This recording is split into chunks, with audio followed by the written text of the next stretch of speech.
Sales Nation, how many deals in your sales pipeline end up being no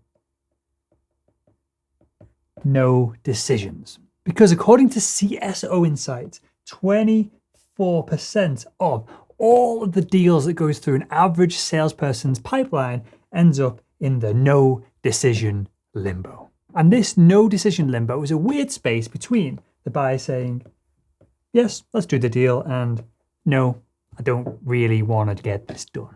These are also the deals, the no decision limbo deals, where your sales manager goes, Will, how are you getting on with this? Have you nearly closed this one? And you go, I don't really know, because again, you're stuck between these two decisions. Fortunately, no decisions in sales can happen for tons of different reasons. Some buyers may move jobs between the start of a deal process and the end of the deal process. Some buyers are only looking for information from you so that they can negotiate a deal elsewhere. Sometimes a product just isn't a good fit for a potential prospect. Whatever the cause of this no decision happening, this has cost you both time and it's cost you loads of money as well. And I want you to think about it like this. Imagine if you could take your number of no decisions down from 24% down to 0% over the next year or so. Well, if you did that, you'd end up with four whole months of additional selling time every single year. And let me ask you this, how much easier would it be to crush your sales quota with 4 months of extra time to close deals? It'd be a real piece of cake, right? It'd be easy. So in this video, I'm going to give you 5 ways to catch these no decisions before they happen so that you can spend more time with serious buyers and less time with the people who are going to just mess you around and take up your time.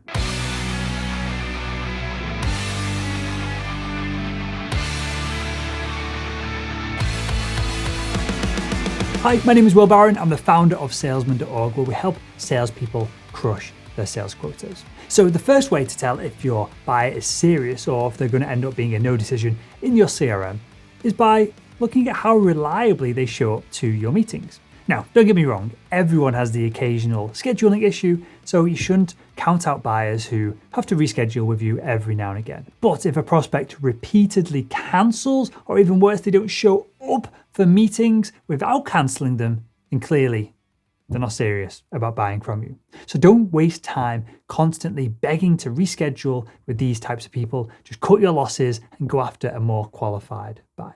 Next up, one of the best questions you can ask during your prospecting is, why do you want to buy? Why do you want to buy now? And this should always be asked if you're dealing with an inbound sales lead, but it works great with outbound prospecting as well. Now, if the buyer can't give you a couple of real solid reasons for why they want to buy right now, then they're likely going to end up in a no decision later on down the sales process. So make sure you're asking this qualifying question at the beginning of your sales cycle. Next up, if a buyer jumps on the phone and they say, well, my boss has asked me to do some research, then you know you're dealing with the wrong person and it's probably going to lead to a no deal. People tasked to do research, well, they're generally not the end buyer. They don't hold any budget, they don't have the authority, they're not qualified to do business with you. So don't take the requests all too seriously. I want you to get up the food chain and start engaging with people who really do have the power to make the purchase, people who have the budget, people who have the authority. Of course, be polite with these people who are doing research and ask them to give you introductions to the real decision makers that are going to help you get deals done. Next, you've got to understand that the buying process of a serious prospect is not frictionless.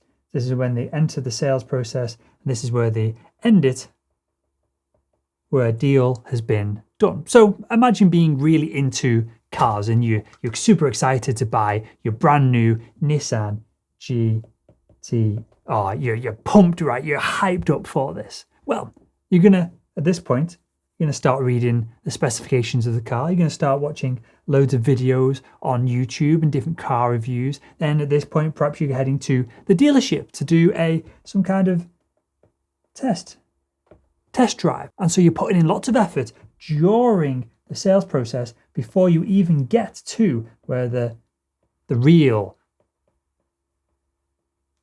salesperson is engaging with you. So I know that was a B2C example, but if your buyers are not willing to start a free trial, or they're not willing to watch some kind of nurturing or training video, I'd be concerned that they're going to become a no decision later on in the sales process. They could become a no decision around about here. So to test this, when I'm selling our salesman.org team memberships to sales leaders, if I'm not sure if a buyer is serious or not, I'll give them some homework to do and I'll see if they complete it. I'll try and increase the friction of the sales process. So I'll ask the buyer to complete a form that has 9 questions on it. And to be fair, these 9 questions are designed to drill down into the real issues that the sales leader is facing with their sales team. And it does add value to the buying experience, but it takes a good 10-15 minutes to complete.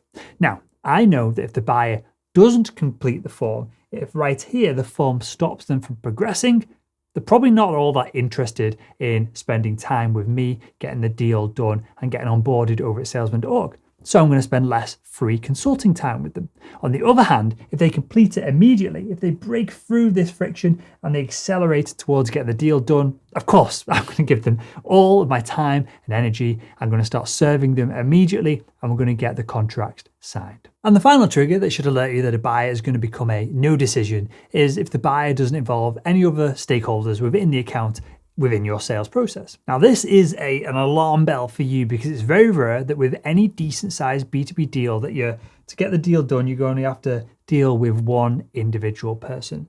Usually you're going to deal with the buying group, right? A whole bunch of different people, depending on the deal size. This could be 5 people, it might be 50. And on top of this, the final and most damning indication that your buyer just is not serious is if they won't allow you to speak to the rest of this buyer group, to speak to their colleagues. If they're blocking you, they're putting up this wall here and they're trying to stop this communication, then it's very likely they're just digging for research, for pricing, for numbers, facts and figures, and they're not really going to make a purchase. Now, I've come across rare exceptions to this rule. So if you're dealing with a professional procurement team, they very often put this brick wall in front of you because they don't want you dealing with the end users. They don't want you using sales on them. They want you to deal with just one person in the procurement team.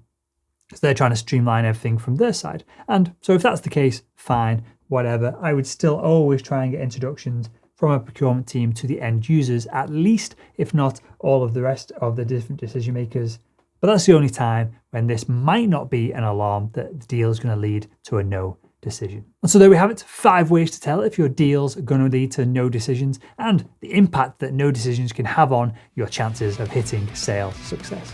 If you enjoyed this video, make sure to give it a thumbs up and why not click one of the videos, they're on the screen right now, to continue your sales education.